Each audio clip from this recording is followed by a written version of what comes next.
Hello guys, আসসালামু আলাইকুম। Rifa digital studio চ্যানেলে আপনাদেরকে স্বাগতম। আপনি কি জানেন আপনার এই যাবৎ মোবাইল ফোনে যত অ্যাপ ইনস্টল থেকে আনইনস্টল করেছেন সেই সমস্ত অ্যাপসগুলো আপনার মোবাইল ফোনে রয়ে গেছে। এই অ্যাপসগুলো পার্মানেন্টলিভাবে ডিলিট হয়নি, যার ফলে আপনার মোবাইল ফোন হ্যাং হয়ে যায় বা গরম হয়ে যায়, এমনকি আপনার মোবাইল ফোন ফুল মেমোরি দেখায়। সুতরাং আজ আমি দেখিয়ে দেবো আনইনস্টল অ্যাপসগুলো কীভাবে পার্মানেন্টলিভাবে ডিলিট করবেন। চলুন শিখে নিই। প্রথমে আমরা আমাদের মোবাইল ফোনের গ্যালারিতে প্রবেশ করব।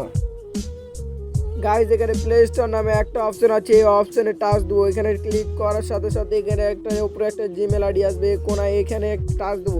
এখানে টাচ দেওয়ার পর লেখা আছে এখানে ম্যানেজ অ্যাপস অ্যান্ড ডিভাইস, এই ডিভাইসে টাচ দেবো। ডিভাইসে টাচ দেওয়ার পর এখানে লেখা আছে ম্যানেজে ট্যাপ দেবো। ম্যানেজে ট্যাপ দেওয়ার পর এখানে লেখা আছে দিস ইজ ডিভাইসে ট্যাপ দেবো।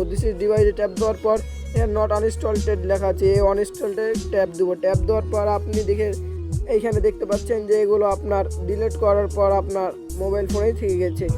এখানে একটা টাচ দিবেন, এরকম করে টাচ দেওয়ার পর এখানে একটা ডিলিট বাটন আসবে, ডিলিট বাটনে টিপ দেবেন, রিমুভ হয়ে যাবে।